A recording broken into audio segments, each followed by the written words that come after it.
Hello guys, Toronto Brad here with another vlog on another festival. So this festival was down at Nathan Phillips Square. Again, was passing through, didn't even know this festival was going on. So this is the Toronto Dragon Festival. So it's a yearly festival. I've been here before, but like I said, there's so many festivals, I can't keep track of what's going on here. I just walking from one part of the city to the next, you're just going to walk into these festivals. So this was the Toronto Dragon Festival. It's put on by the Chinese Canadian Performing Arts Society. Yeah, I think so. Yeah, like that. Anyways, so yeah, they were down here, and they had all their ladies here. They were dressed in like these traditional Chinese attire, from their traditional backgrounds, whatever. And they were doing some like dances and performing arts in the middle of the fountain. So you see the fountain with the arches behind these guys here. So they had a platform that they built into the water, and then they were doing the dances on it. There's also a stage right by the city hall, right in front of the city hall, where they were also doing the dancing, and there was some singing too that was going on. Now, in addition to all of the performing arts, the costumes, and all of this stuff, there's also like a food market. So they have all the food you can eat, all the like Chinese food. A lot of it was just like hand food, like they have the little skewers with beef and stuff like that. But they also had some like yogurts and ice creams and all this kind of stuff. And of course, there's traditional food too. If you want to just get a hamburger, there's hamburger stalls there as well. And these guys were also doing the dance. I think these guys were like the younger generation, the next generation of the Chinese Canadian Performing Arts Society. These guys are the up and comers, and they were just posing. And you can see the fountain area behind them. That's where they were actually doing it. And they have they have the little balloon dragon that's behind them. And so it's like the Dragon Fest. So this is the city hall, and you can see the stage is right there where they were doing the singing. So yeah, it's like an all day. I think it was an all day event. I think it was on Friday, Saturday, and Sunday. So September 1st, 2nd, and 3rd, like a 3-day event. And this lady said hi to me. That's nice. That was very nice of her to wave to me. So yeah, it was a 3-day event, and it was big. It was busy, man. Like I know you guys are like, this guy is a broken record, but Toronto is always busy. I'm telling you, it doesn't matter what street you're on. All of the streets, all of the sidewalks, it's a mad rush of people. It reminds me a little bit of like when I went to New York in the 1980s, how it was, where every sidewalk, it doesn't matter which street you want to walk on, there's a mad rush of people. Like, you're just being inundated every street after street after street. Like, that was, I don't know, I think New York is still like that, but I haven't been to New York in maybe 10, 15 years. But I remember when you were in New York, you walk down, it doesn't matter, you're like, oh geez, this street is so crowded, I'm gonna go to the next street over. So I'll just head over to the next street. Like, this is in Manhattan, of course, not in Brooklyn or Queens. But I'll go to the next street over. Every street is packed. But downtown Toronto is basically like that. You're like, okay, geez, Bay Street is just, there's too many people on the sidewalk. I'll go one street over, I'll go to York. It doesn't matter. The streets are crowded all the time. Yonge Street, Bay Street, Bloor Street, Queen Street, King Street, Front Street, Queens Quay, Sherbourne, Jarvis Church, College, Wellesley. It doesn't matter. All the streets packed all the time. Basically the entire downtown core, which is huge. It's a huge size. I don't think it's as big as downtown Toronto's. Obviously, it's not as big as Manhattan, but it's a very big city. I mean, the extent of the core, you could say, is as long as Manhattan is. It goes up to Eglinton, but it's not as wide. It's just going along a couple of streets up to Eglinton, that far north. It's not going so far wide east and west, except in the real downtown south of Bloor, where it does extend very, very wide out. But it's very busy. It's just one thing you notice about Toronto when you guys come here. So somebody in one of my comments, my other video, was saying, hey, why don't you do vlogging just from Canada? I'm like, well, I would love to do vlogging just from Canada. The problem is that it gets cold here in the winter, and then things kind of just die down a lot once winter comes. But you see these girls, the next generation, they were doing their dance on the stage that they built in the middle of the fountain area at the Nathan Phillips Square. So it was pretty cool. And they also had like these, like I was saying, they had food stalls. They had food vendors with the ice cream. They had the beef skewers. They had all like the bubble tea, like anything that you could want, anything that you want to eat, they had it here at this festival. So again, when I came through here, I just happened to have my gimbal. I had my trusty gimbal, and I brought out my gimbal, and I said, let's do some vlogging for you guys that never seen this. Well, maybe you have, but just maybe not the Toronto version, the Dragon Festival version. And I did decide to vlog it. And here these kids are again. You know, after they're doing their performance, they're back out. It's pretty cool to see. These guys were all happy. And yeah, it's nice. It was a nice vibe. And you know, this thing, it went on till nighttime too, right? It wasn't just like a daytime affair. It's 3 days, and I think of 3 days, I think it's going till 10 or 11 o'clock at night.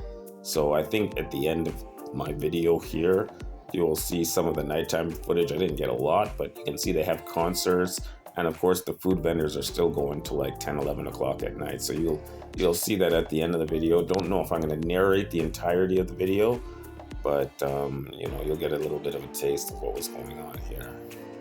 So, you know, like that. And yeah, it was all right. That's pretty good, man. So I think that's about it. Don't even ask me about when I'm going to the Philippines. I have no clue. Like I told you, and I told you, my buddy's trying to get me to go to Cuba. He's gonna pay for my ticket for me to go to Cuba. I'm like, the problem is that I just don't want to go to Cuba. I want to go to the Philippines. I want to save my vacation time for Philippines, right? I don't want to take a week off to go to Cuba. So he wants to go to Cuba in the next couple of months, next month or so. He wants to go to Cuba. So I'm like, I want to go to Philippines. So even if he's paying for my flight, it just doesn't make any sense for me, man, to go to Cuba if I want to go to Philippines, because I have to take the week off of work, which I could have used that 1 week for the Philippines. So I'm kind of in a bit of a conundrum. I'm still deciding yet. He's good. Every time I'm like, nah, I don't want to go. Okay, we'll decide next week. So he keeps pushing it back a week. We have 2 months, you know, and then he says the price is going to increase. But like, I don't know. Well, I guess we're going to find out, because then soon it's going to become the winter travel season, and the prices of everything is going to go up, including trips to Cuba and to Philippines. But, you know, I'm so indecisive. I mean, I should have gone to Philippines from last year. I said I was going to go in the winter of last year, and I never went. But anyways, guys, that's basically it. This is the Chinese Canadian Performing Arts Society putting on the Toronto Dragon Festival. And I'm narrating. My name is Toronto Brad.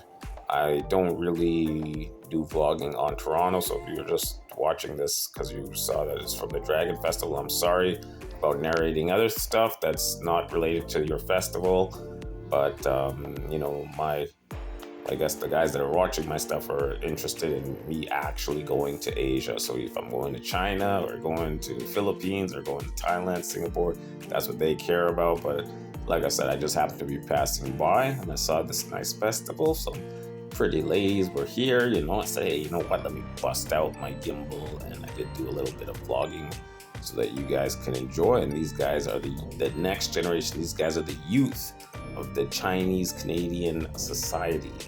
And they're doing their little dancing here, getting ready for their performance out on the wading pool behind them. So they're just looking out at the pool. They're like, oh, geez, we're going to be performing there. And they're getting ready for that. So anyways, yeah, I was down here yesterday and I made this vlog. And I thought you guys might enjoy it. So I did a little voiceover narration. And I think that's basically it. I got about another 5 minutes of video footage that you guys can enjoy. Most of it is going to be the nighttime footage. I said I was going to do the nighttime footage, so you know, you guys can enjoy that. You can see people taking their pictures with the Toronto sign. Most of these guys, they just got to Canada. Like if you see these people here, like these guys, like they are just recent arrivals here in Canada, and they're getting to see the Toronto sign, and they're doing their little pictures with the Toronto sign. Everyone's excited to be in Canada for the first time. So you'll notice that in Toronto, we got a lot of the Ukrainians now are here. We've got a lot of Filipinos coming in. We've got a lot of Indians coming in. A lot of Iranians. A lot of Central Americans are coming in now. So Ecuador, Costa Ricans are coming in en masse. Mexicans and Brazilians. So there's a lot of people. Like the floodgates have been opened by the federal government. Now, keep in mind, a lot of the people that are coming here now are on the student visa.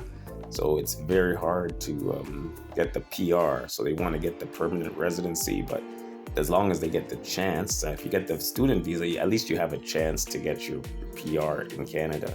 So, you know, these guys are coming in on the student visa and they gotta get the permanent residency on merit.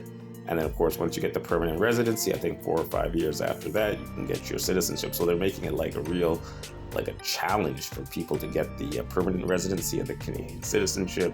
It's a battle for these guys, but they let them in en masse, like 1 million at a time. And, you know, only it's like the fittest, only the fit can survive. And they'll be paying for our pensions because there's not enough of us working. The people that were born here, there's not enough of us working to pay for the pension system. So obviously, bring all these guys in on student visa and say, yeah, maybe you get a chance at a PR.